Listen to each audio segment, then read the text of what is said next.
We're going to call the City Council meeting to order.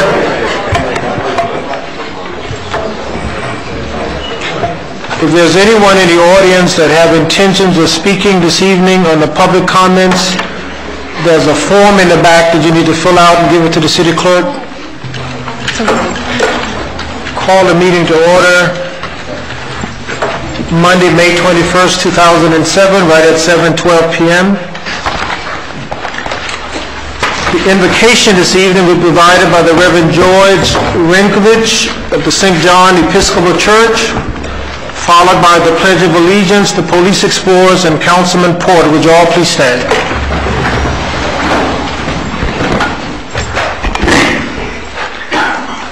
Let's place ourselves in the presence of our Creator.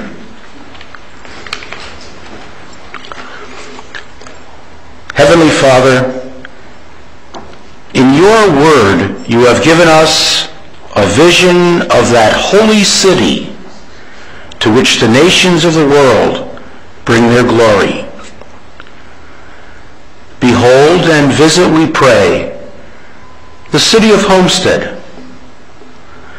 Renew the ties of mutual regard which form our civic life. Send us honest and able leaders. Enable us to eliminate poverty, prejudice, and oppression, that peace may prevail with righteousness and justice with order, and that men and women from different cultures and with different talents may find with one another the fulfillment of their humanity. And we make this our prayer in the name of our Lord and Creator. Amen. Amen.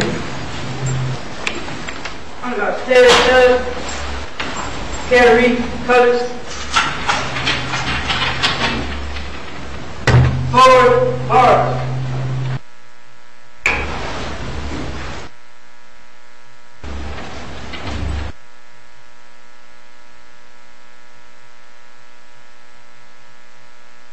Left foot, hard. Up. Three, set, arms. Would everyone join me in a pledge to our nation's flag? I pledge allegiance to the flag of the United States of America and to the republic for which it stands, one nation, under God, indivisible, with liberty and justice for all. Order. Right, face. Forward, hard.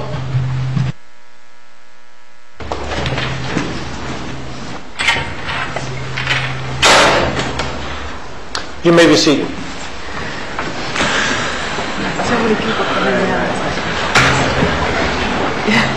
Thank you, Pastor Rinkovich and Councilman Porter. Roll call, Madam Clerk. Councilwoman Bell? Present. Councilwoman Gardner? Here. Councilman Hodge is absent. Vice Mayor Losner is absent. Councilman Porter? Here. Councilwoman Waldman? Here. Mayor Warren? Here. Vice Mayor Losner and Councilman Hodge is representing the city at a conference. They're out of town. They won't be here this evening. Any additions, deletions, or deferrals? None, Mayor. Special presentation, Florida Power and Light update. Our good friend, Mr. Ramon Ferreira.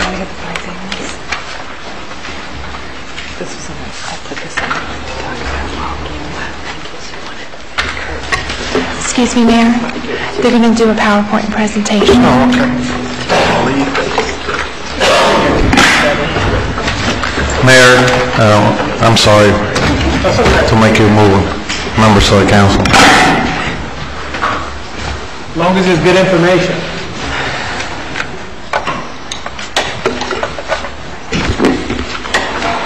I'm going.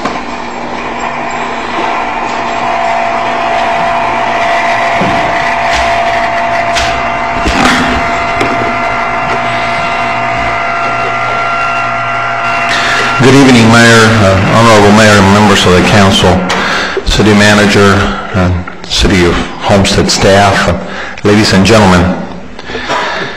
My name is Ramon Ferrer. I'm the area manager for Florida Power Light Company. I'm proud to serve this community. I want to thank you for this opportunity to share some information with you about FPL's plans to meet the growing demand of electricity. FPL is pursuing the development of various energy sources to meet the electric needs of the future.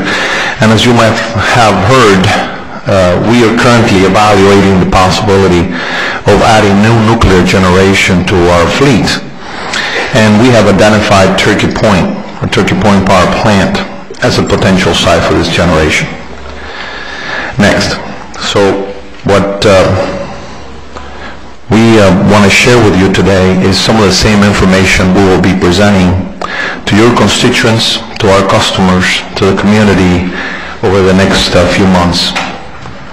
And that is, how are we meeting the growing demand for power, the role of renewable energy sources and alternative uses in meeting this demand, the importance of fuel diversity in our generation mix so that we can have some price stability as well as some energy independence. Why and what do we need to do to create an option for us to add the nuclear generation, and why Turkey Point makes sense as a site for that generation in the future, what this means to the community and to all of you, and hopefully at the end we'll have time for some questions, and we're very much interested in listening to you, listening to your priorities. We have evaluations forms on that table over there. We'll very much appreciate if you fill them out and let us know what you think, what questions you have that we're not able to answer, and we'll follow up with you. Next. First of all, talking about the growing demand for power, and I'm sure that you experience the same in your service territory when you serve customers. The FPL service area has about 4.4 million customers in 35 counties, and it has some of the fastest growing communities in the nation, including this community here. We get in Florida about 1,000 new residents every day.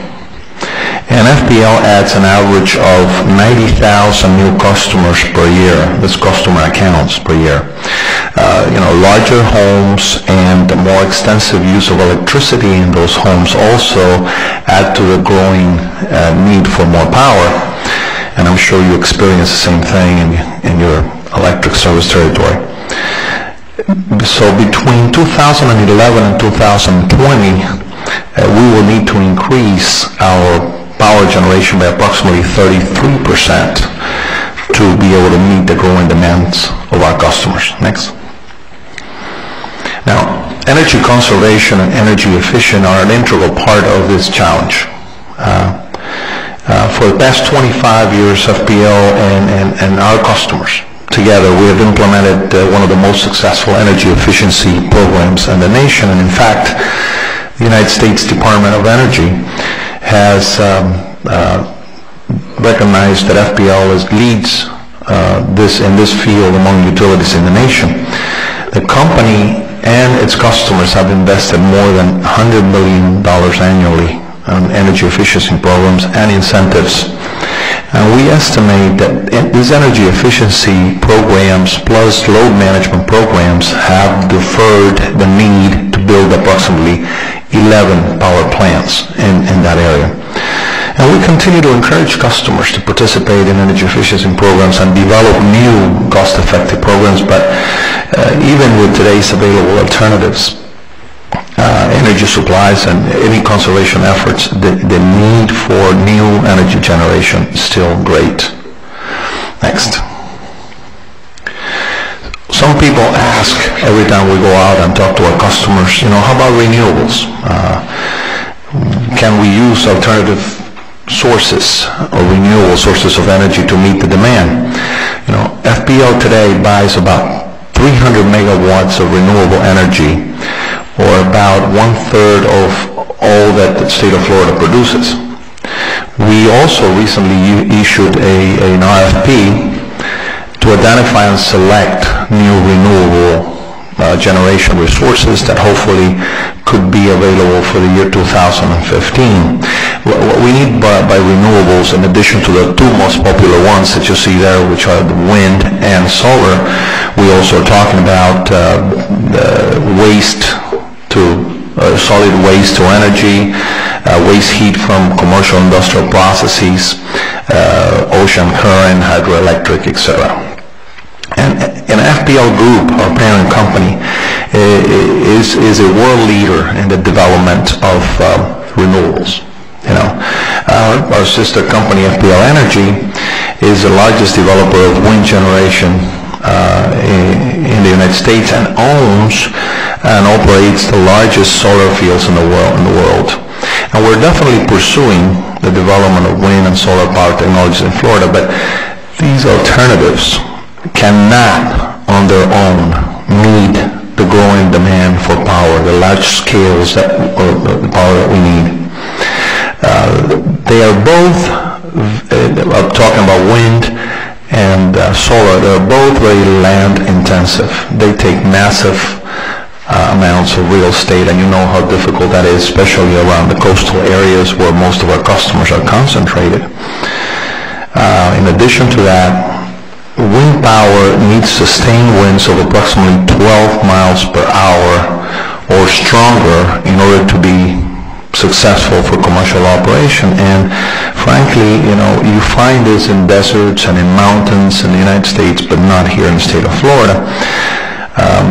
We are the sun capital of the world, but when you talk about solar, the cloud cover that our state has makes it impossible for large-scale solar power production at this time with the technology that we have. So we will keep on working on development of these alternative sources to look for opportunities to grow in this area and as well as explore new technologies as they become commercially available. But at this point, they're not enough to meet the demands that we have. Next. So what are we doing to meet the demand for electricity? As we said before, we plan to increase our resources by about 33% between the year 2011 and 2020. And in line with our diverse generation strategy, we are proposing power plants that will reflect a mix of fuels that will generate enough electricity to power approximately 1.3 million homes and businesses. I'm happy to announce today that the 1,100 megawatt gas-fired power plant, now named Turkey Point 5, was completed on time, within budget, and began commercial operation at the beginning of this month. And I want to thank this mayor, this council, and this city, and all of our customers for the support that they provided us during that endeavor, without which we would have never been able to complete it. We've also received support from the Florida Power Plant Siting Board and the Florida Public Service Commission to add 2,400 megawatts of generation at our West County facility in West Palm Beach. 1,200 of those will go online in 2009. 1,200 megawatts will go online in 2010. We are presently seeking approval to build a 1,900 megawatt facility, a coal technology facility in Glades County. It is going to be one of the cleanest coal plants in the United States, and we expect that it will be serving customers as early as 2013. And of course, finally, we're evaluating the potential to add new nuclear generation for the year 2018 and beyond that. Next. Thank you. So, fuel diversity. You continue to hear that over and over. We are focusing on adding generation capacity that enhances fuel diversity simply because this helps to protect our energy supply from the effects of supply disruptions that we have, as well as lessens the impact that these disruptions and a particular fuel can have when they have volatile changes in prices. Now, the state legislature plus the Florida Public Service Commission have been very clear in directing the Florida utilities to pursue fuel diversity. The Commission considers system reliability and fuel diversity when they approve a new venture, a new power plant. The chart on the left here shows you that today FPL uses natural gas to generate half of the electricity that we produce. Nuclear and coal are about the same, about even, followed by oil and other sources. The coal, most of the coal is coal that we purchase by wire. The chart on the right shows that if we were to add only natural gas resources over the next few years, we would move towards heavy reliance on natural gas. We would become natural gas dependent. So our use of coal is also expected to be curtailed because utilities that we buy this from are going to be using this source more and more for meeting their own needs. Next. So what's wrong with natural gas supply? Well, natural gas is reliable. It's clean, it's very efficient, but it's dependent on the fuel supply infrastructure. FPL maintains dual oil and gas backup facilities in our power plants for storage, but since we only have pipelines, 2 pipelines that come into Florida, and they all come from the Gulf supply basin, it is subject to disruptions. As we learn, when FPL's natural gas supplies from the Gulf of Mexico during the hurricanes in 2004 and 2005 were disrupted, then we were able to meet the demand by using alternative fuels like oil, like nuclear, and as well as the backup supplies that we have. So the choices that we make today, that's the point, will help us to maintain fuel diversity to protect our energy supply in the future.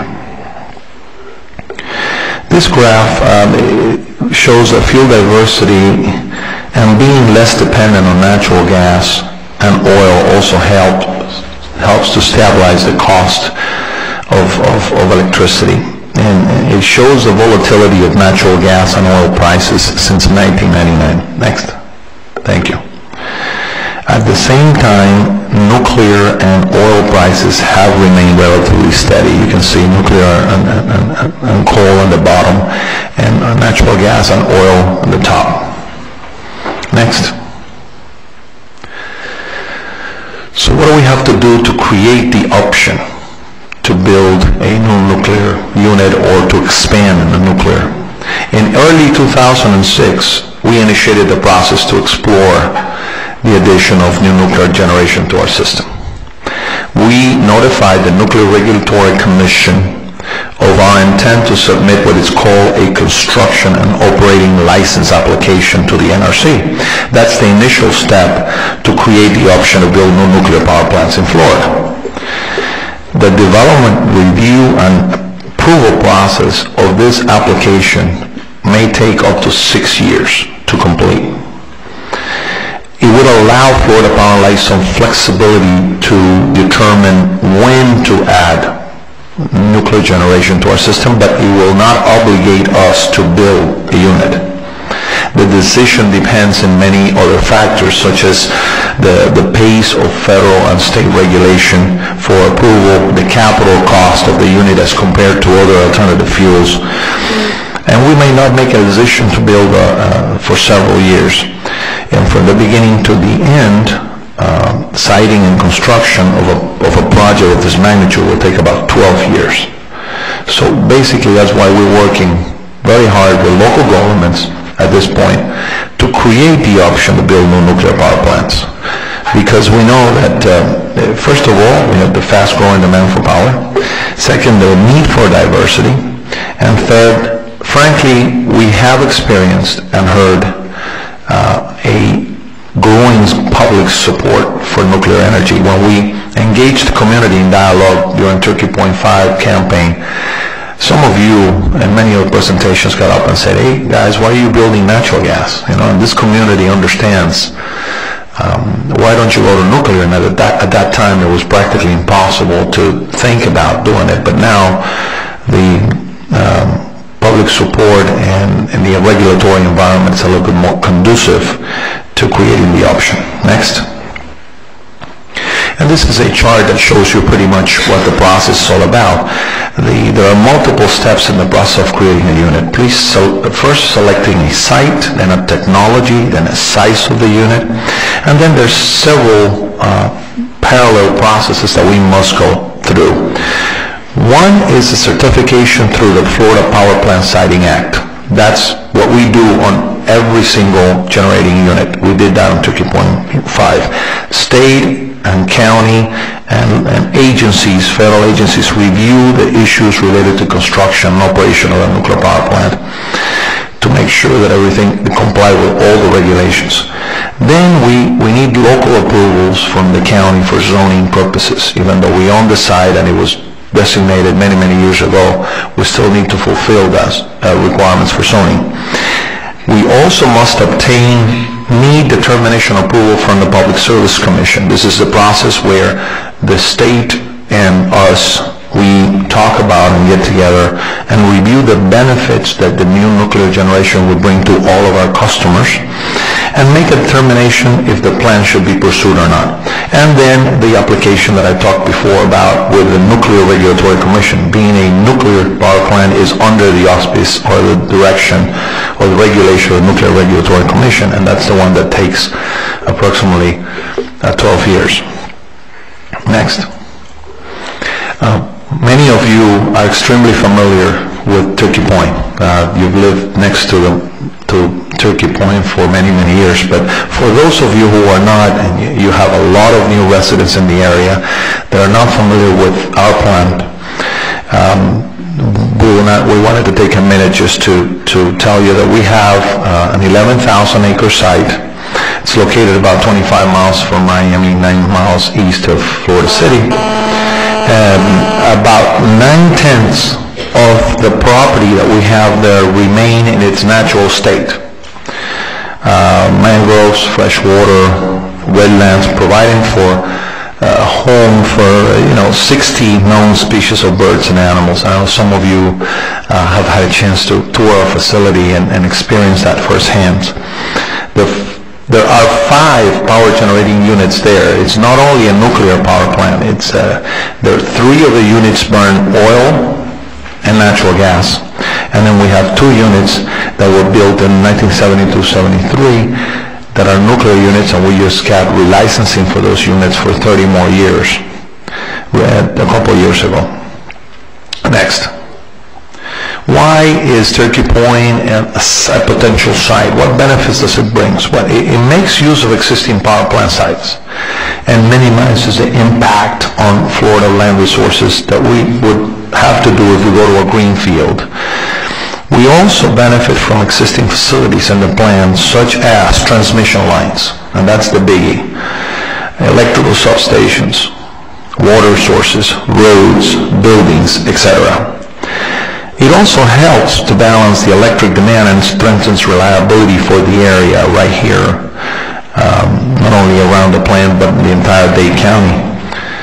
By adding power to a region that really currently imports about 30% of the power, 35% of the power that we need from other plants that are outside of South Florida. Next. And one of the questions that we get from our customers is about safety and security. Well, I'm here to tell you that safety and security are the most important elements in our nuclear operation. We have heavily fortified plant buildings which were designed and they're built to withstand not only the impact of natural disasters as tornadoes, hurricanes, and earthquakes, but they also provide protection from such unlikely events as a potential impact from a jet aircraft. Our strong security program also provides for the protection of our employees and the community. And our plants have always been designed to counter terrorist attacks. But since 9/11, security has been even enhanced further. Our security programs are assessed on an ongoing basis in consultation with federal law enforcement agencies. We are under the direction of Homeland Security since 9/11, as well as FBI and other federal agencies, who evaluate us periodically as to how effective we are in defending that plan. We also have security measures that stops intruders, and we can't discuss the details with you, but they include physical barriers such as concrete barriers, crash-resistant gates. We have high-tech intrusion detection systems and alarm systems, and most importantly, our most valuable asset, the high-skilled employees that we have with me today. I have Jim Farrar, who is the manager of engineering at the plant, and he's here to answer any of your questions. He's helping me there, and he's one of those high-skilled employees that I'm talking about. They receive specialized training constantly that reflects a safety-first culture. In fact, our control room operators, I should tell you, that they train 1 week every 5 weeks. Every 6 weeks they train for one week to face all this kind of scenarios and know how to react in front of an unusual event. Next. How about the environmental advantages? Well, nuclear power plants generate electricity without producing emissions. The buzzword nowadays is global warming. Emissions, well, this technology produces zero SOH emissions. And according to the Nuclear Energy Institute, nuclear energy is the nation's largest emission-free source of electricity.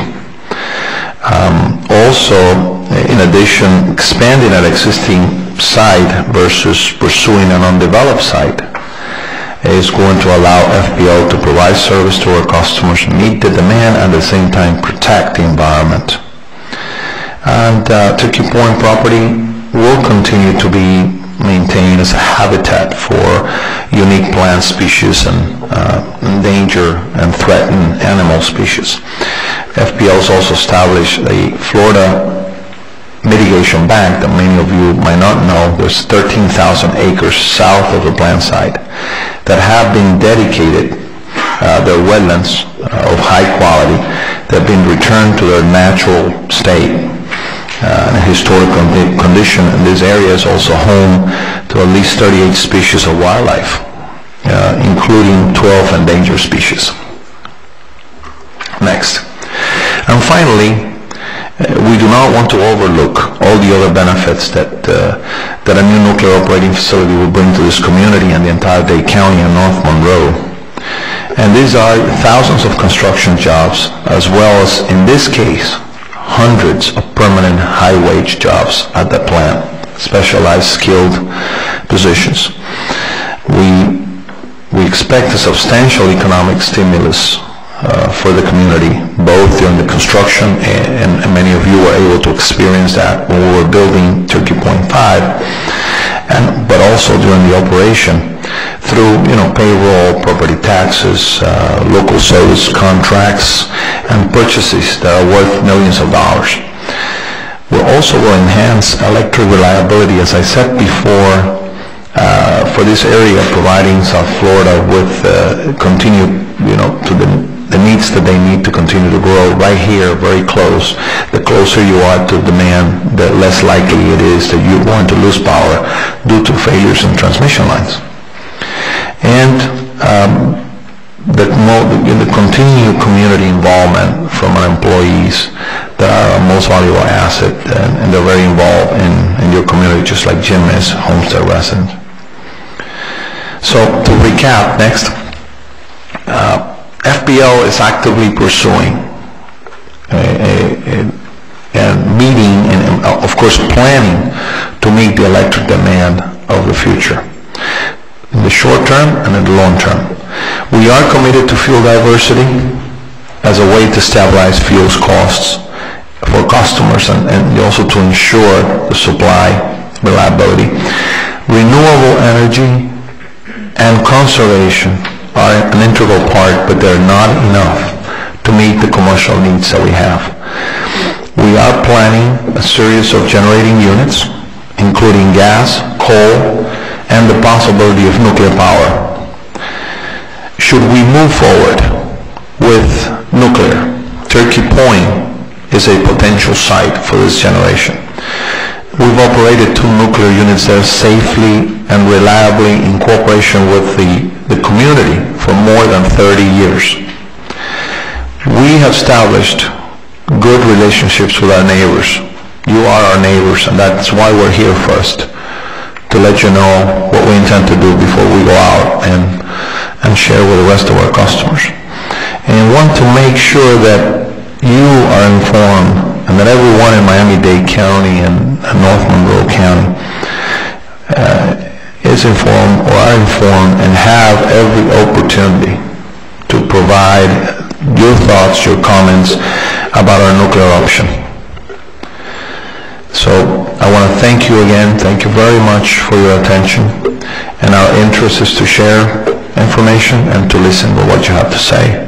If you have any questions, we're more than glad to entertain at this point. Sir? Are there any other nuclear sites in the state? Crystal River, Port St. Lucie. Are any of those that are in the licensing process for additional nuclear sites in those areas? We definitely, thank you for your question. He's asking about additional nuclear sites in the state. We have another nuclear site in St. Lucie with 2 nuclear units. That was also considered as a site in our evaluation, but it doesn't rank as high as Turkey Point because of the location and the land.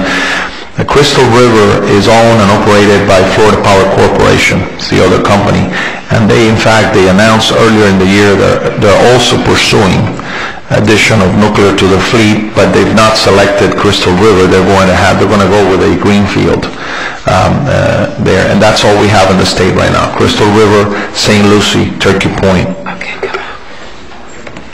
Any other questions? Thank you very much for your attention. Thank you very much. Mayor, thank you.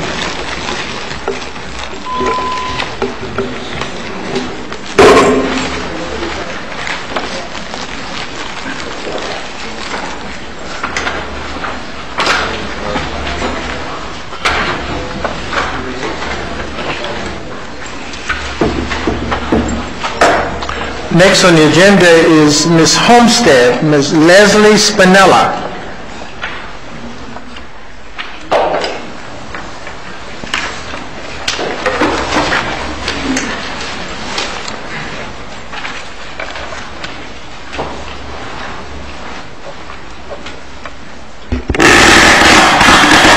Sorry.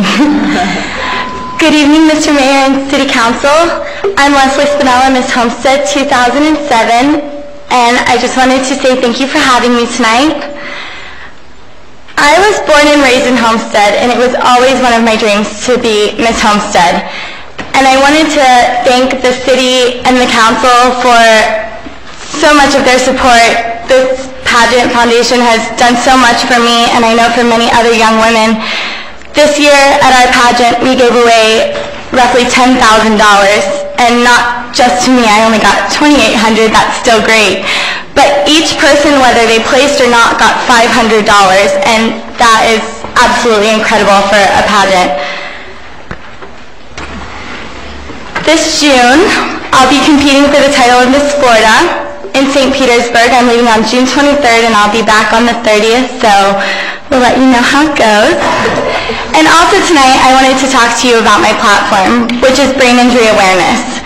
I have a website. It's called greatmindsthinc.org, and on it there's information about the lobes of the brains and what happens when each part is injured. And I chose this platform because 10 years ago, my brother was in a car accident, and he suffered a traumatic brain injury.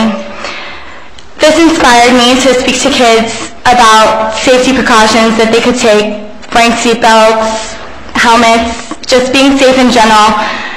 And I go to elementary schools and middle schools, and I speak to whoever really that I can just to urge them to be very safe.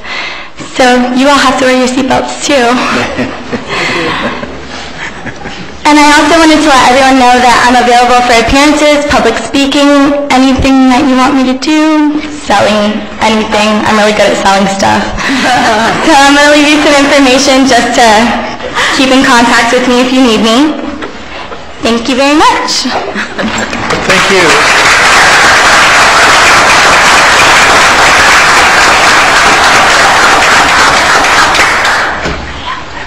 And we'll be praying for you on June 30th, right? Very good. Good luck.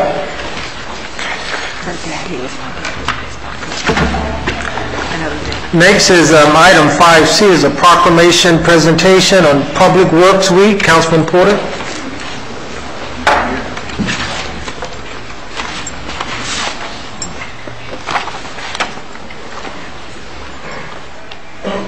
Mr. Abreu is on his way up. He is the director in charge of Public Works, numerous other things.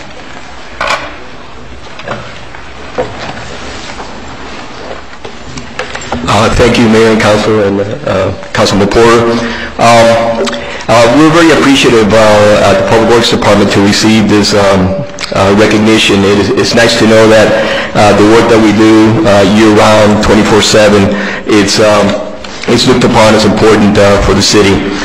Just to give you some background, we have over 60 employees that work for you, for the residents, throughout the year. Anything from water distribution, water treatment, wastewater collection, safe roads, stormwater collection, and solid waste collection as well. So our plate is pretty full. But again, we'd just like to thank the city for this recognition. If it was up to me, it would be Public Works Week every week, but I'm biased that way. But anyways, thanks a lot.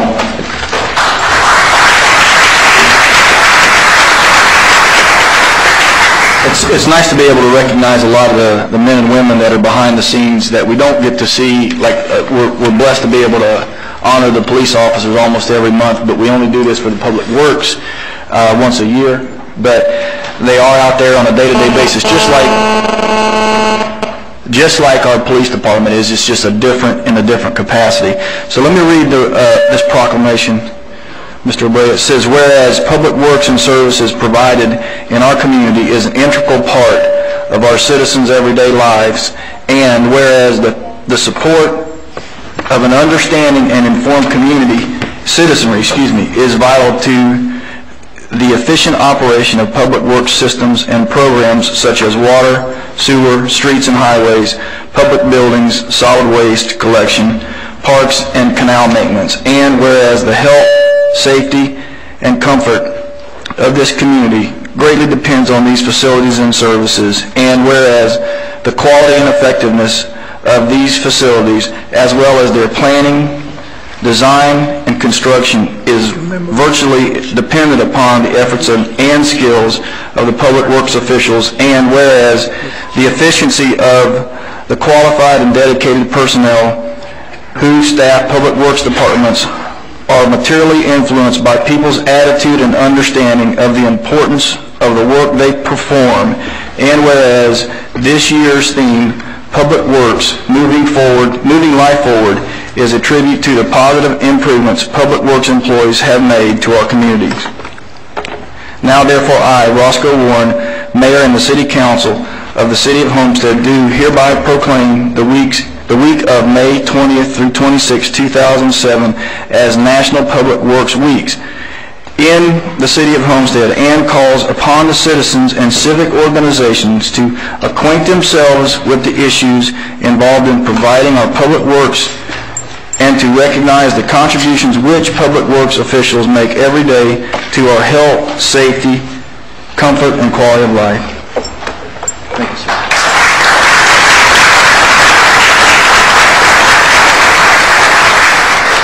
These are our unsung heroes.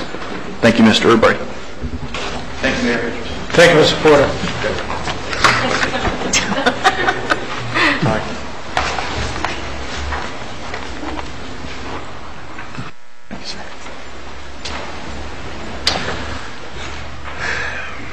Next is the proclamation presentation, National Historic Preservation Month.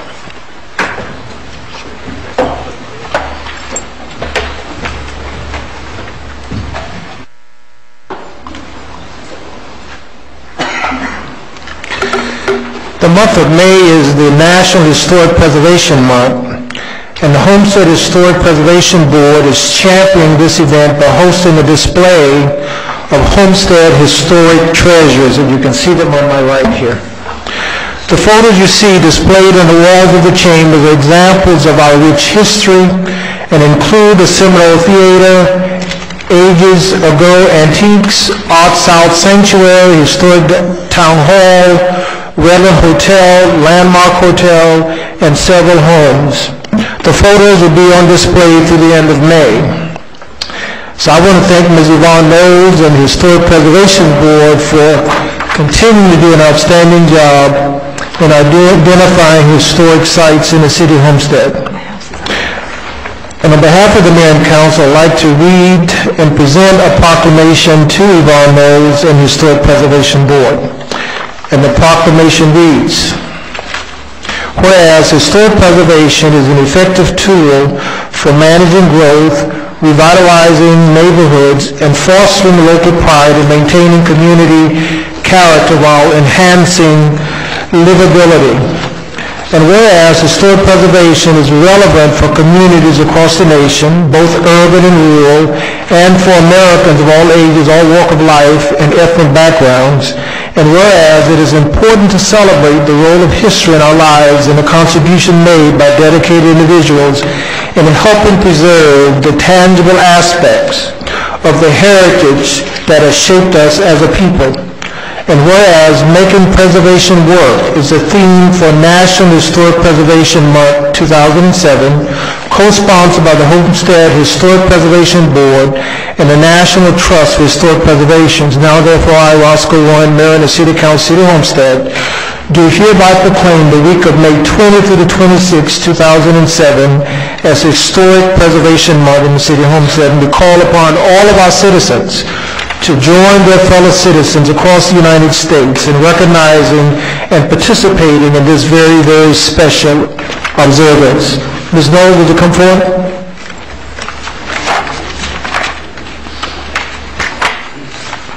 And any other member of the board, would you come forward, please? Yes. The chair and the whole team. And while I'm here, we have 2 vacancies on that Historic Preservation Board. We need some volunteers out there in the community. I won't call names, but I see some people at Mrs. Powell. Thank you, Bob. Thanks so much. Really quick. Thank you very much. Yes. Sure.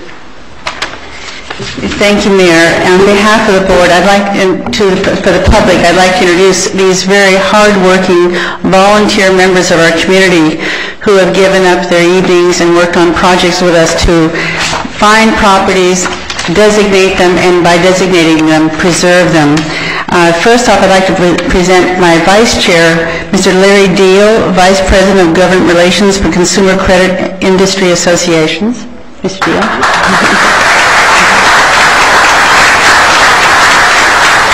Second, Mrs. Susie Peterson Randolph, Real Estate Agent for Bishop Realty.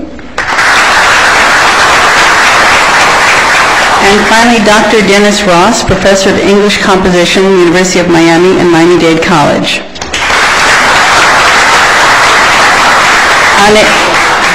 Unable to make it this evening is Dr. Randall Kaufman, Chairman of Arts and Sciences Department of Miami-Dade College.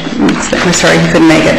First, finally, I'd like to really quickly say, I don't want to hold the mayor here too long, if you own property that you feel qualifies for historic designation, please feel free to contact either our landmark officer, who is Ms. Sophia Belair, presently on maternity leave, or our community development manager, Ms. Lauren Yoder, who is in the audience tonight, to come to a board meeting and present your proposal for board consideration. The other item I'd like to really thank personally, because Lauren and I hung these pictures up Friday. We have tremendous support from the city staff at the Historic Preservation Board, and we are eternally grateful to both Ms. Sophia Belair and to Lauren Yoder for their support in making us so successful on this board. So thank you very much, and thank you, Mayor, for this designation.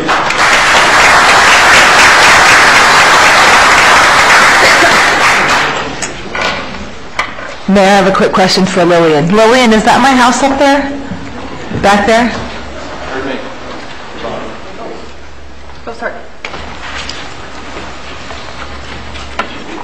It looks like it from here. I was just wondering. No, Yes, your house is up there, Mrs. Bell. Oh, The Doyle House has been designated, yes. I'm looking. We were wondering if you'd catch that. We put all the buildings that we've designated, and we didn't designate yours because that was before our term, but we did want to make sure that was included. I'm looking across and like that. Yes, Yeah. that's what I saw. Thank you. All right, thank you. Historic houses have lots and lots of character.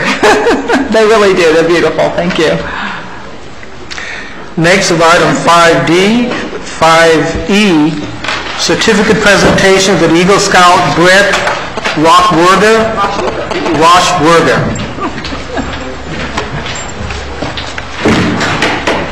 Councilwoman Bell.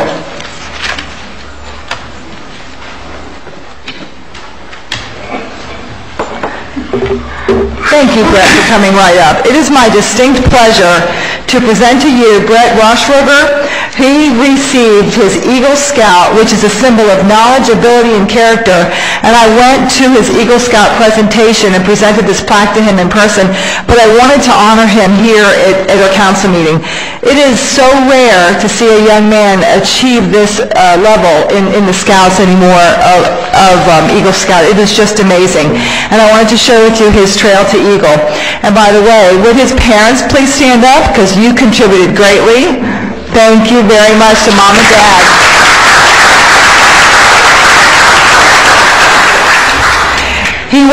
He achieved Scout in October 2000 and then Tenderfoot, second class in February 2001, first class in May 2001, a Star in April of 2003, Life January 2004, and Eagle 2006. It took him 6 years to achieve this wonderful, wonderful goal.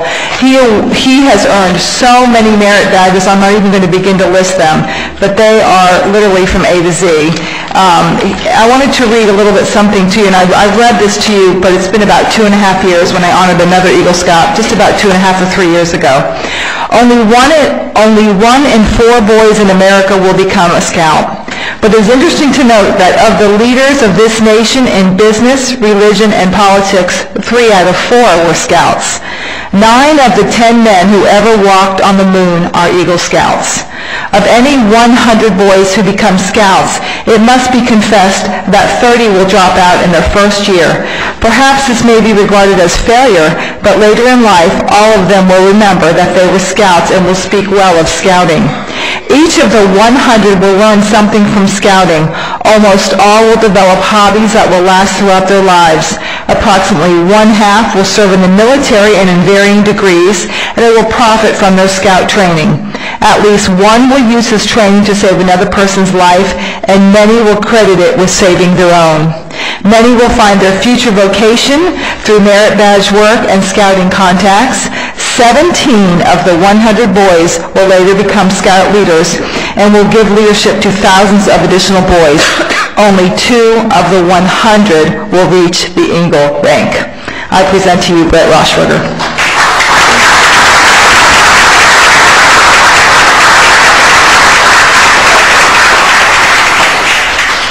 Okay, first off, I'd like to thank the City Council for supporting me in my Eagle project.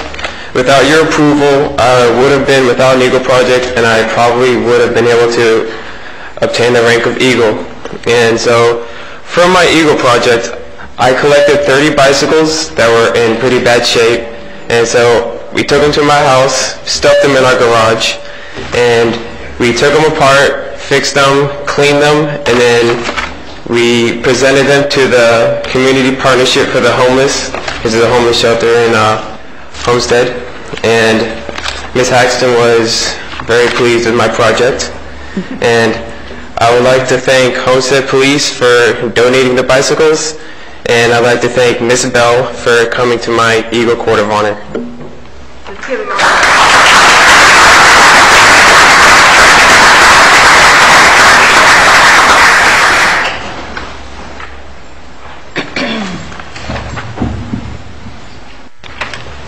Congratulations. Thank you. And I'm keeping this. This is mine. All right.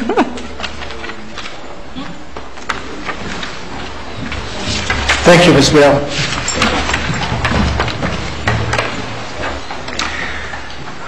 Next is the Safety Award recipients for May 2007. Councilwoman Wallman.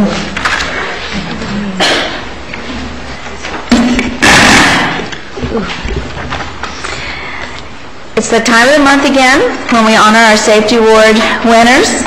And I'd just like to say that they are full-time employees, and they've been free of accidents and injuries for the past 6 consecutive months. And I think we have 2 winners here today. The first one is Nathan Burkett, Parks and Recs. And the second is Tori Wilborn with the Police Department. Tori, hi, how are you? Nice to see you. Nice to see you too. And you win tonight. I feel like Vanna White every time I come up here. You'll receive a certificate, a paid day off, a safety badge. Your names will be posted in recognition in the lobby of our City Hall, and you will also receive a $25 check from our city attorneys. So let me just present this to you. This is yours. Would you like to say a few words? I didn't really have a speech. I'd just like to thank the police department, the city council, and the rest of the departments throughout the city for recognizing me for this award. Thank you.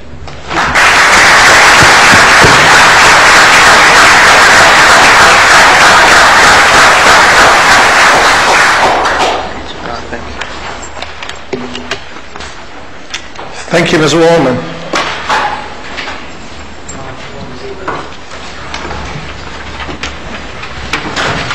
Next is the consent agenda. Is there a motion for approval? Moved by Councilwoman Bell. Is there a second? Second by Councilwoman Garner. Any questions on the consent agenda? If not, all in favor say aye. Aye. Opposed?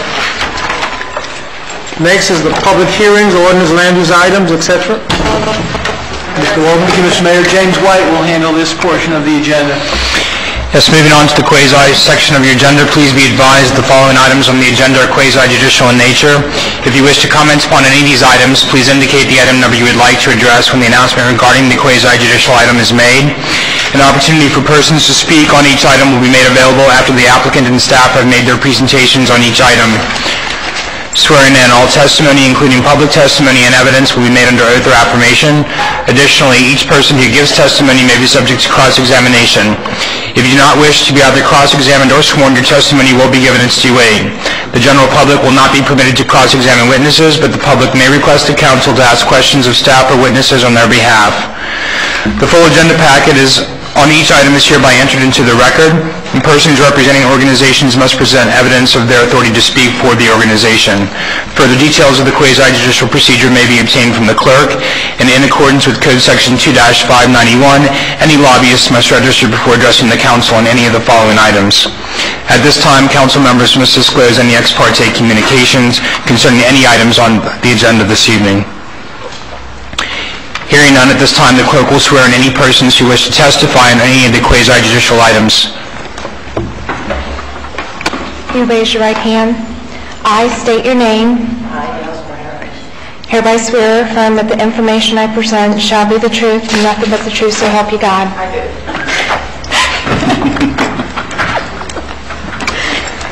Item 7A is a resolution of the City of Homestead, Florida, granting a waiver of plat to Nefertali Diaz for the division of property totaling approximately .38 acres into 2 parcels as legally described in Exhibit A and providing for an effective date.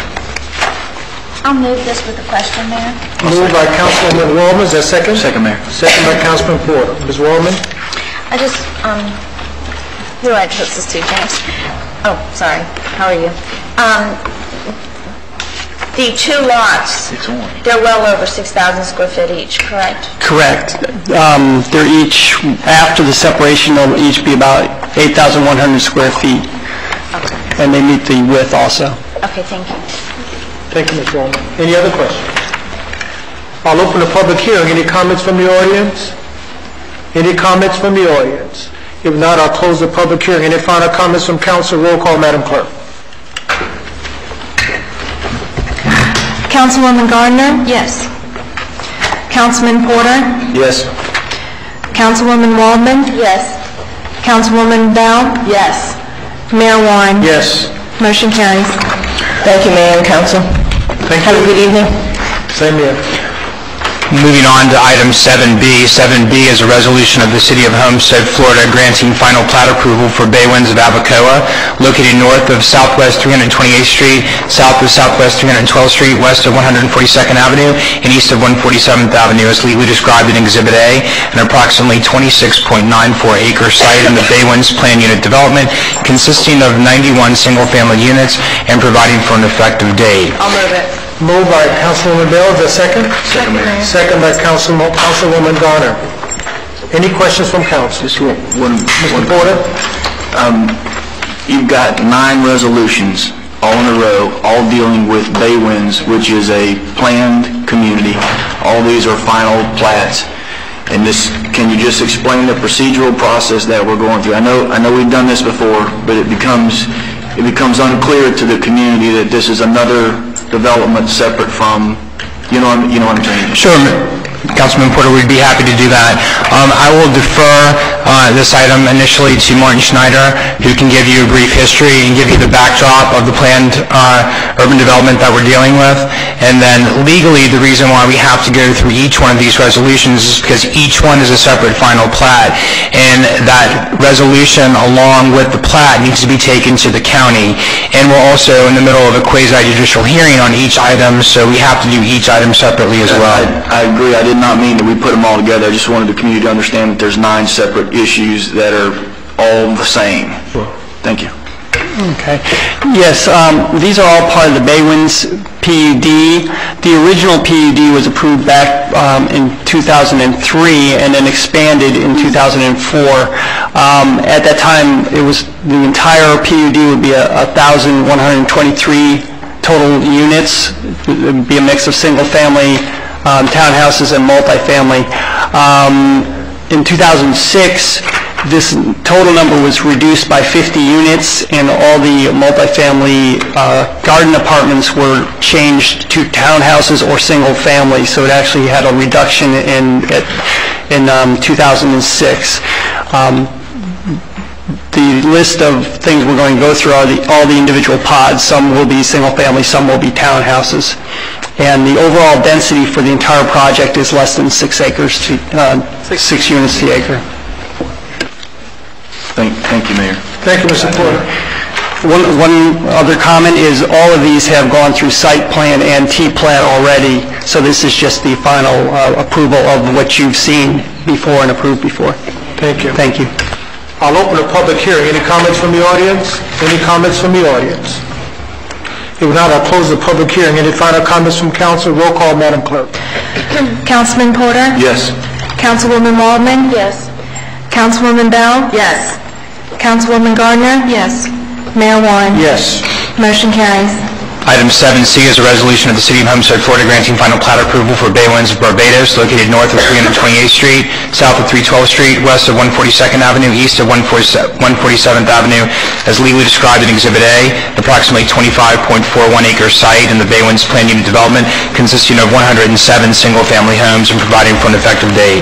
I'll move it. Moved by Councilwoman Bell, second by Councilman Porter. Any questions from council? If not, I'll open the public hearing. Any comments from the audience? Any comments from the audience? If not, I'll close the public hearing. Any final comments from council? Roll call, Madam Clerk. Councilwoman Waldman? Yes. Councilwoman Bell? Yes. Councilwoman Gardner? Yes. Councilman Porter? Yes. Mayor Warren? Yes. Motion carries. Item 7D is a resolution of the City of Homestead, Florida, granting final plat approval for Bay Winds of Cozumel, located north of 328th Street, south of 312th, west of 142nd, and east of 147th Avenue, as legally described in Exhibit A, an approximately 23.87-acre site in the Bay Winds Planning Unit Development, consisting of 137 single-family homes and providing for an effective date. So moved. Moved by Councilwoman Bell, second by Councilman Porter. This is a public hearing. Any comments from the audience? Any comments from the audience? If not, I'll close the public hearing. Any final comments from council? Roll call, Madam Clerk. Councilwoman Bell? Yes.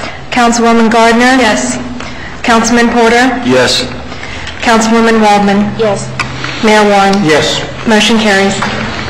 Item 7E is a resolution of the City of Homestead, Florida, granting final plat approval for Bay Winds of Dominica located north of 328th Street, south of 312th Street, west of 142nd Avenue, east of 147th Avenue as legally described in Exhibit A, approximately 15.81 acre site in the Bay Winds Plan Unit Development, consisting of 115 single-family units and providing for an effective date.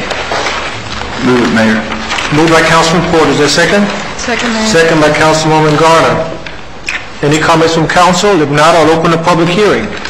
Any comments from the audience? Any comments from the audience? If not, I'll close the public hearing. Any final comments from council? Roll call, Madam Clerk. Councilwoman Gardner? Yes. Councilman Porter? Yes. Councilwoman Waldman? Yes. Councilwoman Bell? Yes. Mayor Warren? Yes. Motion carries. 7F is a resolution of the City of Homestead, Florida, granting final plat approval for Bay Winds of Eleuthera, located north of 328th Street, south of 312th, west of 142nd, and east of southwest 147th Avenue as legally described in Exhibit A, approximately 16.91 acre site in the Bay Winds Plan Unit Development, consisting of 141 townhome units and providing for an effective date. Move approval. Moved by Mr. Porter, second by Mrs. Woolman. Any comments from council? Just a quick comment. Ms. Bell? I just wanted to state that, I guess for the record, that this, of course, is the final reading, and I am definitely going to say yes, but if it were, this is the last stage, and I realize where we are, but if this were today and this were fresh today, I would reject that. But the overall PUD is low density. It's very good overall. But if we were starting fresh today, this would not be high on my priority list, but I will I will vote for it. Thank you, Mayor. Thank you, Ms. Bell. This is a public hearing. Any comments from the audience? Any comments from the audience? If not, I'll close the public hearing. Any final comments from council? Roll call, Madam Clerk. Councilman Porter? Yes. Councilwoman Waldman? Yes. Councilwoman Bell? Yes. Councilwoman Gardner? Yes. Mayor Warren? Yes. Motion carries. Item 7G is a resolution of the City of Homestead, Florida, granting final plat approval for Bay Winds of Flores, located north of 328th Street, south of 312th Street, west of 142nd Avenue, east of 147th Avenue, as legally described in Exhibit A, an approximately 16.3 acre site in the Bay Winds Plan Unit Development, consisting of 108 single-family units and providing for an effective date. Move approval. Moved by Councilwoman Bell. Is there a second? Second, Mayor. Second by Councilman Porter. Open the public hearing. Any comments from the audience? Any comments from the audience? If not, I'll close the public hearing. Any final comments from council? Roll call, Madam Clerk. Councilwoman Waldman? Yes. Councilwoman Bell? Yes. Councilwoman Gardner? Yes. Councilman Porter? Yes. Mayor Warren? Yes. Motion carries. Item 7H is a resolution of the City of Homestead, Florida, granting final plat approval for Bay Winds of Galapagos, located north of 328th Street, south of 312th, west of 142nd, and east of 147th, as legally described in Exhibit A, an approximately 18.22 acre site in the Bay Winds Plan Unit Development, consisting of 151 townhome units and providing for an effective date. Move approval, Mayor. Moved by Councilman Porter, second by Councilwoman Wallman. This is a public hearing. Any comments from the audience? Any comments from the audience? If not, I'll close the public hearing. Any final comments from council? Roll call, Madam Clerk. Councilwoman Bell? Yes. Councilwoman Gardner? Yes. Councilman Porter? Yes. Councilwoman Waldman? Yes. Mayor Warren? Yes. Motion carries. Item 7I is a resolution of the City of Homestead, Florida, granting final plat approval for Bay Winds of Hatteras, located north of 328th, south of 312th, west of 142nd, east of 147th, as legally described in Exhibit A, an approximately 9.9 acre site in the Bay Winds Plan Unit Development, consisting of 107 townhome units and providing for an effective date. Moved by Councilwoman Wallman. Is there a second? Second, Mayor. Second by Councilman Porter. Any comments from council? If not, I'll open the public hearing. Any comments from the audience? Any comments from the audience? If not, I'll close the public hearing. Any final comments from council? Roll call, Madam Clerk. Councilwoman Gardner? Yes. Councilman Porter? Yes. Councilwoman Waldman? Yes. Councilwoman Bell? Yes. Mayor Warren? Yes. Motion carries. Item 7J, which is the last and final item under your quasi-agenda, is the resolution of the City of Homestead, Florida, granting final plat approval for Bay Winds of Ibiza, located north of 328th Street, south of 312th Street, west of 142nd Avenue, east of 147th Avenue, as legally described in Exhibit A, an approximately 11.12 acre site in the Bay Winds Plan Unit Development, consisting of 116 townhome units and providing for an effective date. Move approval, Mayor. Moved by Mr. Porter, is there a second? Second, Mayor. Second by Ms. Garner. This is a public hearing. Any comments from the audience? Any comments from the audience? If not, I'll close the public hearing. Any final comments from council? Roll call, Madam Clerk. Councilman Porter? Yes. Councilwoman Waldman? Yes. Councilwoman Bell? Yes. Councilwoman Gardner? Yes. Mayor Warren? Yes. Motion carries. Moving on to your item number 8, which is your legislative matters. Item 8A is the second reading of an ordinance of the City of Homestead, Florida, amending the City Code of Ordinances by amending Chapter 30 zoning, Article 3 district regulations by establishing Division 24 Business Mixed-Use District, providing for severability, providing for inclusion in the code, providing for conflicts, and providing for an effective date. This is second reading. I'll move it. Moved by Councilwoman Bell, is there a second? Second, Mayor. Second by Councilman Porter. Just one comment, Mayor. Mr. Porter? We're flying through these things, but we've had numerous meetings over these issues. Second reading, this is already the second reading that we've had publicly, plus what we've done through the committee structure, plus the actually committee of the whole. So it may appear that it's flying by, but it's been looked at. It's been looked at a lot. Thank you, Mayor. Thank you, Mr. Porter. This is a public hearing. Any comments from the audience? Any comments? If not, I'll close the public hearing. Any final comments from council? Roll call, Madam Clerk. Councilwoman Waldman? Yes. Councilwoman Bell? Yes. Councilwoman Gardner? Yes. Councilman Porter? Yes. Mayor Warren? Yes. Motion carries. Item 8A2 is the second reading of an ordinance of the City of Homestead, Florida, amending the City Code of Ordinances by amending Chapter 30 zoning, Article 3 district regulations by establishing Division 25, the Neighborhood Mixed-Use District, providing for severability, providing for inclusion in the code, providing for conflicts, and providing for an effective date. This is second reading. So moved. So moved by Councilwoman Bell, second by Councilman Porter. Any initial comments from council? If not, I'll open a public hearing. Any comments from the audience? We got a very quiet audience tonight. Any comments from the audience? If not, I'll close the public hearing. Roll call, Madam Clerk. Councilwoman Bell? Yes. Councilwoman Gardner? Yes. Councilman Porter? Yes.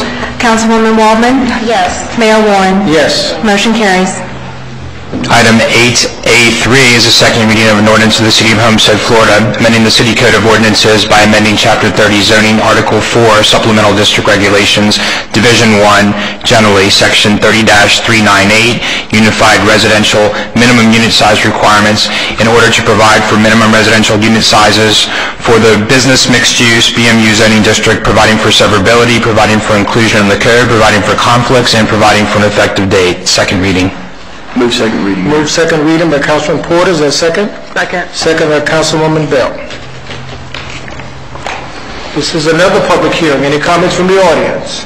Any comments from the audience? If not, I'll close the public hearing. Any final comments from council? Roll call, Madam Clerk. Councilman Porter? Yes. Councilwoman Waldman? Yes. Councilwoman Bell? Yes. Councilwoman Gardner? Yes. Mayor Warren? Yes. Motion carries. Item 8.4, your last legislative item, is the first reading of an ordinance of the City of Homestead, Florida, amending the City Code of Ordinances by amending Chapter 25, Subdivisions and Platting, Article 4, Improvements, by establishing Section 25-135, Refunds for Off-Site Roadway Improvements, providing for severability, providing for inclusion in the code, providing for conflicts, and providing for an effective date. Move first reading with an Move first explanation. reading by Mr. Porter with the question. Is there a second? Second, Mayor. Second by Councilwoman Garner. Mr. Porter? I'd just like for you to read exactly what you're doing with this ordinance, about the process you're creating. Yes, what this does is it's providing new language in the code, and it mirrors language that you already have established in your code in regards to public utilities.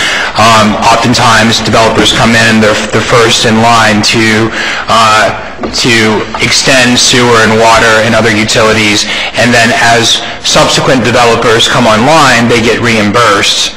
The original constructor of that gets reimbursed. And so what this provision does is similar and mirrors those provisions and provides for off-site roadway improvements. So roadway improvements that also in this cover roadways, alleys, storm sewer water, sidewalks, street signs, lighting, and landscaping. To the extent that a developer comes in and they develop things that are outside the scope of what they have to do for their project and they extend it, then this provides a mechanism by which they would be able to be reimbursed by subsequent developers that come online in the process. Thank you. Thank you, Mayor. Thank you, Mr. Porter. This is a public hearing. Any comments from the audience? Any comments from the audience? So we got some comments tonight. Hurry, start the clock. John Burgess, 655 Southeast 30th Drive. Been up here and asked about it before, and it usually gets taken care of. I know our code enforcement team is overworked, understaffed, whatever, with a growing city. But it seems like our city is becoming a cheap billboard city again over on the east side with all the developers putting their signs up to sell this stuff. I mean, it's getting bad, it's ugly, it's an eyesore, and it's everywhere. I don't know if we could do something, maybe we could get a committee of citizens that are tired of reading them and looking at them, and go out with one code enforcement guy in a truck on a Saturday morning and a chainsaw and have fun. But I think we need to do something in the city, maybe step the fines up or whatever we need to do, but something needs to be done. It really is an eyesore and takes away from the city. Thank you. Thank you, John. We'll look at that, Mr. Burgess. And also all the... Mine's in reference to the ordinance. I'm sorry, Angel. I'm sorry, I just was going to make one comment. I didn't see it here. Also, all the for sale by owners and the for rent by owners, and they're starting up again. I know that there, at one time you went out there and just gathered up a whole truckload, of signs, but they're everywhere. And they even blocked the vision in the median strip, so... We'll look at that again. I'll get with code enforcement on it. Do I do my name and all that, even though you got my paperwork? Yes, Angel Road, 2214 Northeast 41st Avenue. I just have a question regarding the ordinance. For example, at our Waterstone, the South Adventure CDD, we did some work on Campbell. Would that mean that a developer that builds across on the other side of Campbell, as an example, would we seek some type of reimbursement for that? This ordinance probably wouldn't be retroactive to that Waterstone, but this ordinance does provide, if in fact a CDD is reimbursed, this language does mirror the code language that was done earlier this year for sewer and water that Ms. Garner came through her committee for reimbursement with the CDD, so that the ultimate reimbursement would go back to those people who have the special assessments on their property. So this ordinance does provide for that mechanism. However, in the specific instance that he's referring to, I don't think that would be applicable here. Another little bit of clarification. Does that mean if there's nobody on the other side now, so not I'm saying the people that are already there, but across the street from Campbell, so they now, let's say in 2 years from now, someone builds, would they, or that's the part that I don't understand.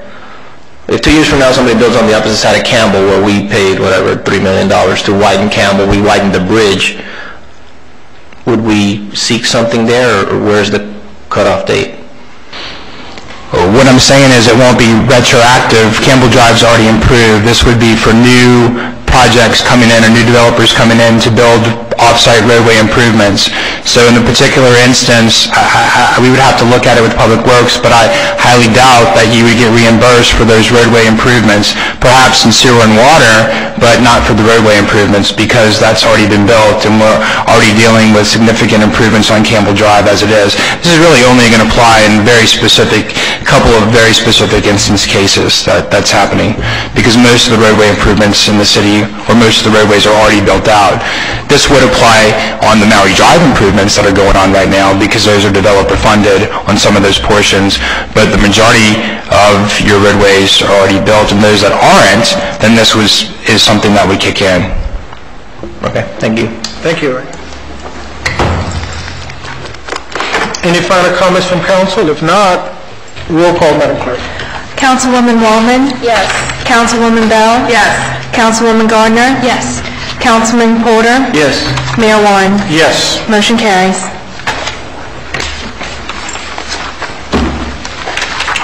We're on item 9, which is public comments. Any comments from the public at this time? Any comments from the public? I want to apologize. I'm spoke the wrong. That's okay.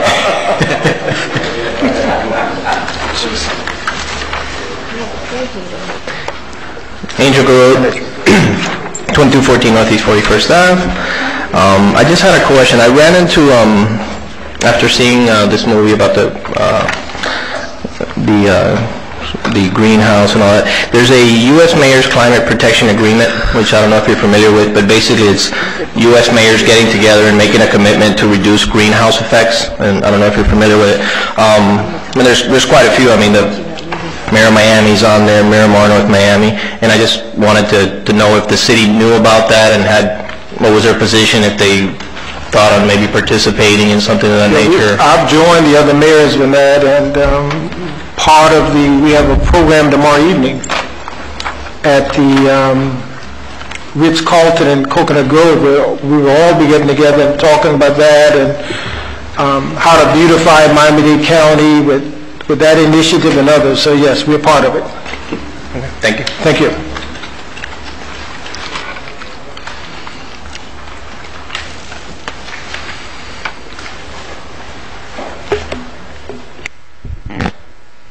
My name is Clara Waterman Powell, 2274 Southeast 27th Drive, and I work with the Chamber. I'm not a lobbyist, but I work with the Chamber, and I want to make you aware of this coming Wednesday at the Redland Country Club.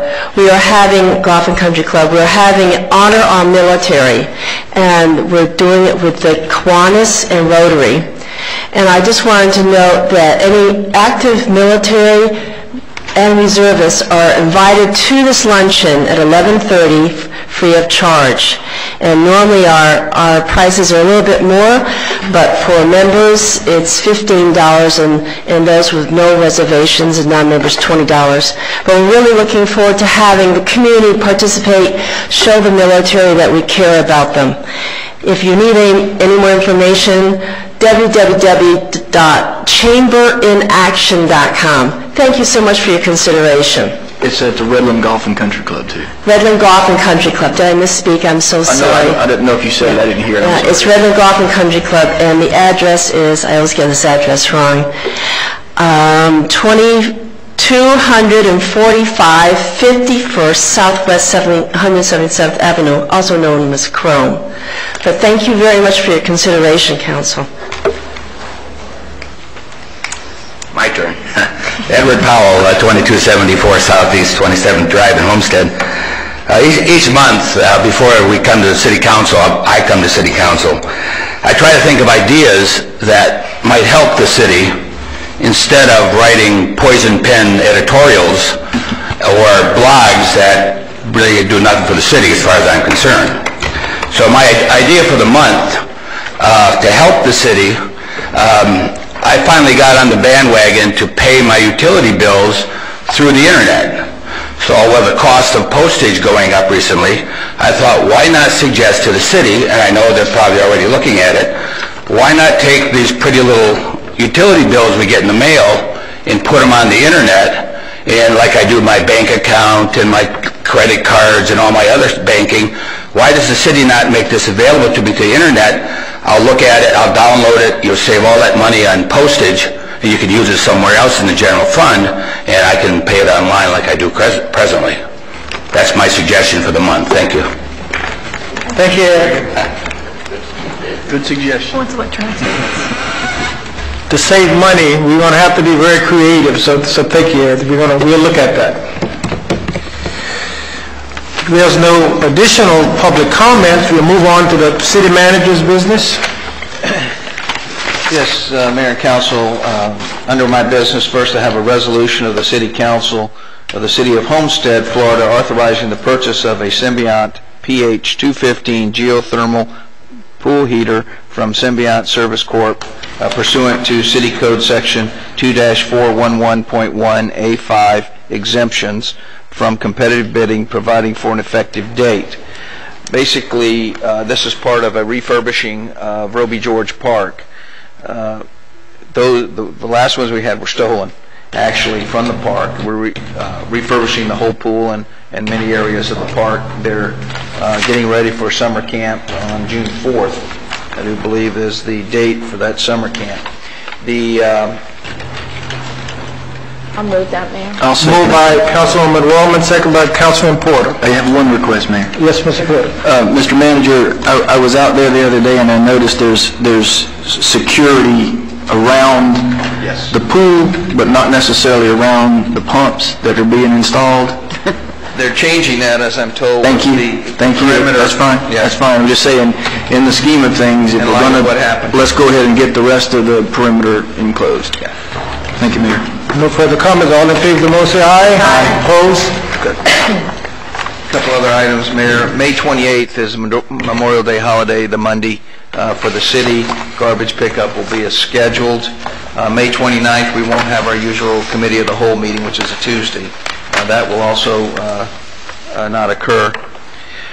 We're asking people that are interested in signing up for our Citizens Academy. We have a Citizens Academy here at the city that we partner with FIU, and it's an 8-week, 2 hours, 1 night a week. This will be on Wednesday. The estimated start date will be June 6th if we get enough people to get started. For 8 weeks, and basically this is a partnership between FIU and the city to talk about city government. FIU comes in and talks about it in general, and from more of an academic standpoint, a lot of it.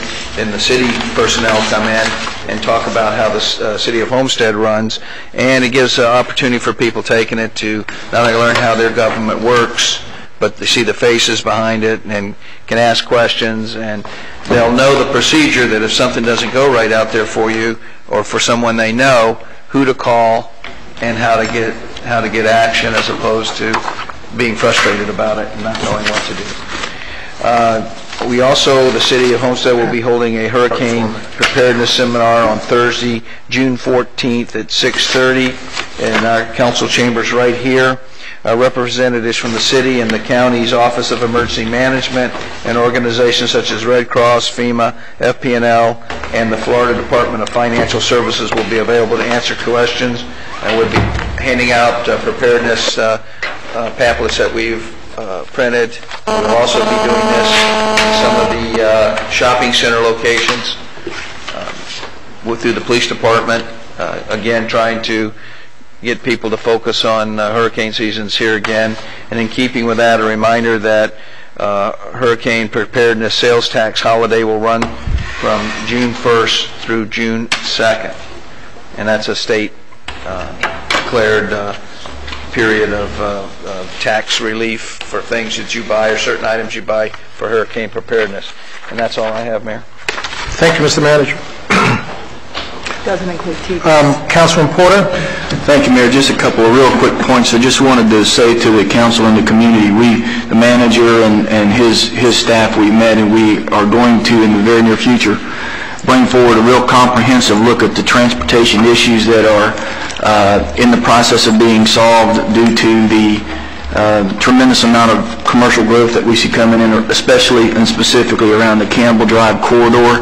And I've asked the manager, and he's already on top of it, but we wanted to really take a comprehensive look at some of the very doable transportation initiatives that are be coming on in the very near future, and what the comprehensive plan would be to address some of those concerns along the Campbell corridor. I don't have a date as of yet, but we'll be coming back soon with something there. The other thing I wanted to say, there's a tremendous amount of things going on in this community, but I would like to say and congratulate Coach Don Drinkon, who just recently retired as the head football coach from South Dade. I think he was a 24 or 25-year coach out there. He's really basically is an icon in this community. The chief's son, Antrell, is a student of, and many other professional athletes with tremendously rewarding careers have come under the guidance of this coach, and there was a banquet that was given to him by the South Dade Quarterback Club, and it was a tremendous turnout. I know Councilwoman Bell and I were able to attend, but I'm really proud for the coach and really proud for South Dade, and he has above and beyond met the requirements of coaching and exceeded those, and he's put a lot of young men in a very, very good place due to his ethics and training as a coach and a father figure to these young men. So, to the coach and his wife, I just want to say publicly how much it was a joy for me to be there and how proud I was of him, and seeing some of the young, the chief's son flew back that day for that event and flew home that night after that event. So that just lets you know how much this coach has meant to these kids as they've grown up through the ranks. So that's all I had, Mayor, but I just wanted to publicly say how it was really nice to see him honored that way. Thank you, sir. Thank you, Mr. Porter. I want to thank you, Ms. Bell, for representing the city Saturday night. We really appreciate it. I was scheduled to be there, but as I stated to you, I had a conflict, so thank you, Ms. Bell. Our pleasure. For representing us very well.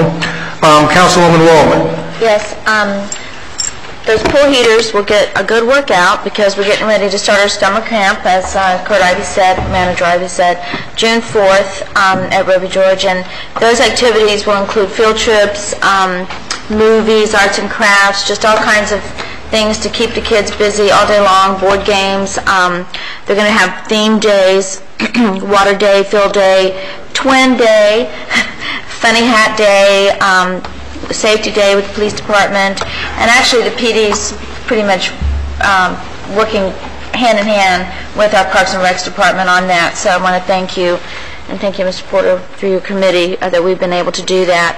I'm not sure, is there a charge for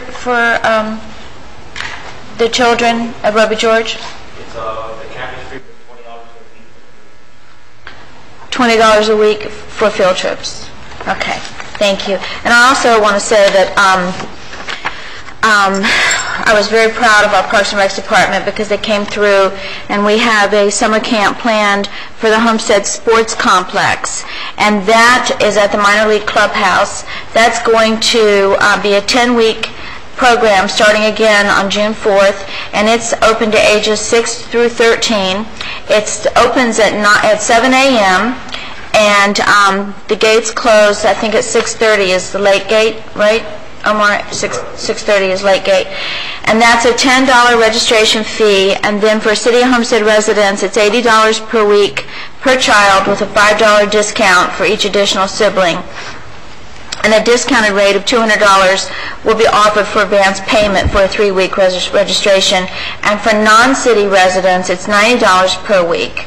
So this fee includes a snack, field trips, swimming, bowling, roller skating, special all-camp trips, arts and crafts. I'm sure they're going to be pretty much the same activities on both sides of US 1, but now we have on the east and we also have on the west. So thank you very much. And I also just want to mention, so that you won't make any other plans, to keep the 4th of July open because we're planning a big party again. And this year, I don't see how it could get more incredible than it was last year. But the first 100 people through the gates will receive a free T-shirt, and I think we've cut the hours, excuse me, a little bit on this. Do you know the hours? Marlene's not here tonight. Do you know the hours? 4:30 to 9. 4:30 to 9. Okay, so that's good, because I know at one time we were trying to, they did fireworks all after, the activities all afternoon, and that was too long a day. So 4:30 the activity starts. So thank you very much, Mayor. Thank you, Ms. Roman. Councilwoman Bell. Thank you, Mayor. I have a few issues I'd like to discuss tonight. One of them is just this past week, Chief Roll and the city manager and I, we went to a digital red light and enforcement safety systems meeting, and they did a wonderful presentation on the enforcement system with the cameras at the lights. And what I'd like to do, with your permission, I'd like to go ahead and schedule a workshop, and I would like, because there's going to be a lot of questions, and we know that the law, that the legislation did not pass in the state of Florida, but we would like to look into alternatives. And I think we need to get the attorneys, to get an ordinance prepared for us and be a little creative on this, because I think it's a bit interesting that and I think the law is a little bit vague myself, because it specifically states that you must you have to eyewitness the infraction, and as I discussed earlier, why can't you eyewitness the infraction by having an officer watching a camera and then having that officer cite from that viewing? Or you could actually, since it's the state law, we could actually put the cameras on non-state roads. So I think there's a lot of ways that we can look into this and be a little bit creative. I think it's a bit ironic that the state would not pass that law, yet the state issues citations every single day by the use of cameras. And that's every time you go through a toll booth, they take a picture of your license tag, and if you go through that toll without paying or your SunPass doesn't work, you'll get a ticket in the mail. So I think it's interesting that what they're telling us, we shouldn't do, they do every single day. So I think that we need to look into it. I would love to direct the attorneys to see if it's possible to create an ordinance that would allow us to do it, whether it's a code enforcement issue, we make it a code enforcement ordinance. This company that did the presentation, Traffic Packs, they have the ability to have a standalone cameras that you don't actually have to tap into the county polls, and I think that would be quite advantageous, because then we wouldn't have to go to the county for permission to tap into the light poles.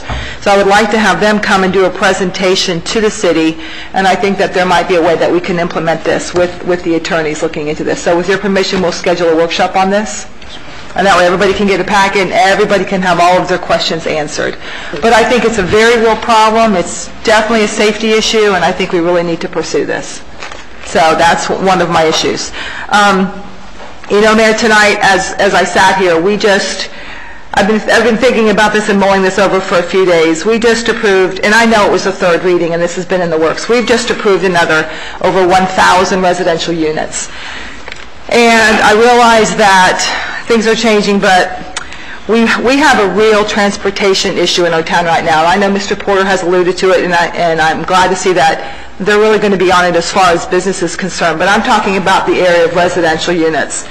I would like to have the attorneys, and James, I guess this is more for you, to have the attorneys look into some type of a moratorium on residential units for 6 months to a year, so that the infrastructure and the traffic issues can catch up with the building, because we certainly are not catching up now.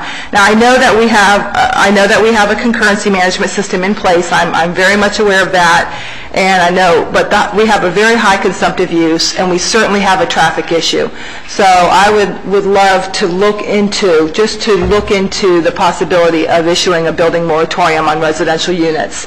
So I guess I just want some feedback from you, and could we direct the attorneys to just look into that? I think we have I think we seriously need to do something about it. I would be interested in knowing, is there some legal implications by initiating a moratorium? James would. Especially when there was just some state law and concurrency that we had to adopt that gave very specific guidelines to developers and others that want to move in, what the requirements are and what the obligations are to our traffic problem. So I don't know. Right. James could add to this as necessary, but basically in order to create a moratorium, it has to be justified. It would take an ordinance, and it would take a study to develop new regulations that the moratorium would serve to facilitate. So the city has in the past had moratoriums where necessary, such as I believe it was the Northwest Study Area. We had one earlier where it was a change in the number of dwelling units per property, but we have to look at the particular circumstances, and James and other members of our land use section could look into that if desired, to see if the current factual situation would justify any type of building permit moratorium. And that's all I'm asking for at this particular time is there a legal possibility to do this? And if there isn't, then that's fine. But I would like to see if there's a legal avenue that we can address this issue. And I do think that we have some real issues with transportation and consumptive use, and I think it's an issue we need to take a look at. And certainly the legalities of it. Any other comments? I think James wanted to... I was just going to say, if that's your direction, we'll be happy to look at it and present it back to you. I think the next time you all would meet would be your June 4th City Council meeting, but maybe it's something that we would want to bring to the CAL. So perhaps on the 12th, June 12th, we could discuss back with you on that direction. Thank you very much. I think that's a good idea. Mayor, I have one other issue, actually a couple of things. I wanted to make an announcement on the School for Advanced Studies at Miami-Dade College. This is going to be a Miami-Dade College public dual enrollment high school, and it's opening a new site at the Miami-Dade campus of Miami-Dade College, the Homestead campus. And this site is going to serve students in South Miami-Dade. And the School for Advanced Studies Homestead campus will not only offer excellent and rigorous traditional coursework, but special programs leading to careers in aviation and engineering. And it's just a fantastic dual enrollment program that's going to be open for all the students in the South Dade area. They need at least 50 students to start this program and get it off the ground. It's a phenomenal program, and they will basically be getting their high school credits and college credits at the same time while they're dual enrolled in the high school. So it's a fabulous opportunity, and I wanted to give a phone number. If anybody's interested or knows of anybody that would like to be interested, this is going to be open for juniors and seniors in high school for this upcoming year. The phone number is 305-237-0510, and you can call between the hours of 7:30 a.m. and 4 p.m. And also, there's going to be a meeting Wednesday, May 23rd, this coming Wednesday at 6:30 p.m. in room F222 upstairs in the aviation room. There's going to be a meeting to discuss that, and I think everybody would find that really, really very interesting, especially, I always say these programs always come along after my daughter graduated from high school. So I think that's a really, really wonderful thing. I also wanted to say that the Youth Fishing Foundation dinner was really nice as well. Both Councilman Porter and I were there, and it was a wonderful thing. And the Chamber had a wonderful thank you breakfast. It was an education breakfast at St. John's Episcopal last week, and that was really, really great as well. And the Military Affairs Committee had a prayer breakfast just a few weeks ago on the National Day of Prayer, and that was just a beautiful, beautiful event. And that's it, Mayor. Thank you. Thank you, Ms. Moore.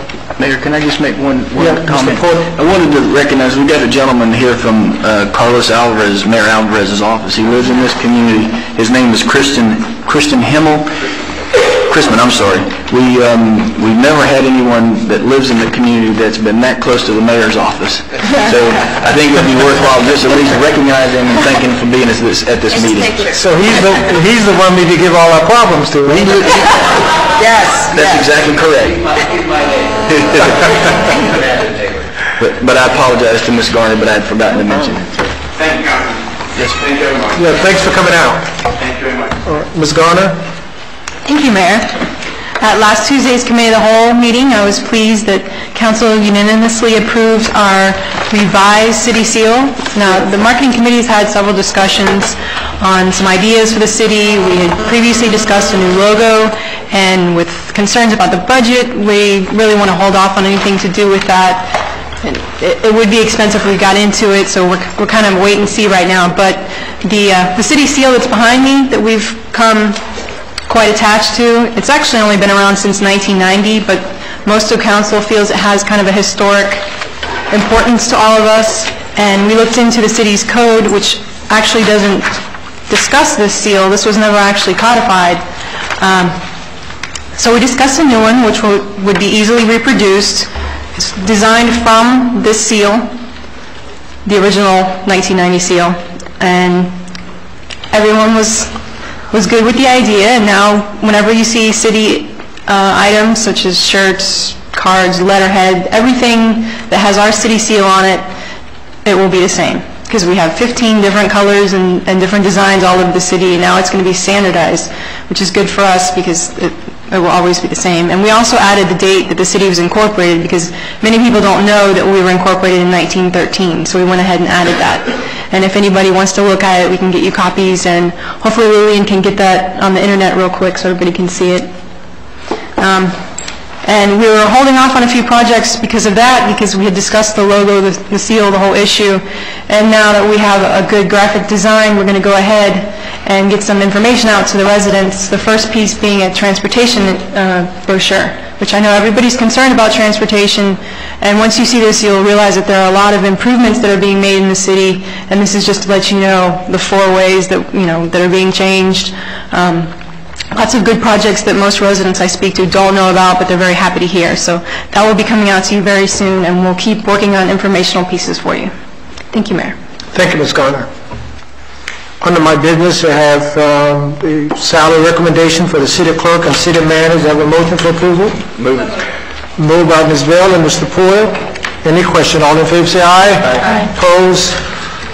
Board appointment, Mr. Joseph Prater to the Human Relations Board for 2 years. The motion for approval. I'll move it, Mayor. Moved by Mr. Porter. Is there a second? Second, Mayor. Second by Ms. Garner. All in favor say aye. Aye. Opposed? And very seldom you have a politician to compliment the newspaper, but I certainly want to congratulate the Miami Herald for doing an outstanding job on the presentations at Homestead. That was a beautiful, I didn't call it an article. You guys pretty much did a magazine of some sort on a major spread on Homestead. If we have not read it, I would encourage our citizens to read it. It was well done, well put together, very comprehensive, and I think I personally got a general idea of the feeling of the average citizen out there in Homestead as a result of it. So I'm well done, and to you and your colleagues at Miami Herald, people of Homestead say thank you very much.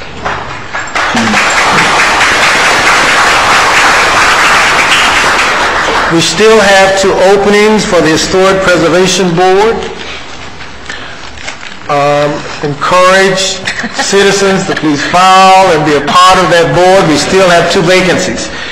And finally, I'd just like to salute the 3rd grade students at Redondo Elementary. I was there last week at the Career Day. It was a beautiful program, and they were well behaved, and the program was just simply outstanding. So congratulations to Redondo Elementary School. And that's all I have. You all have a good evening. Thank you, Mayor.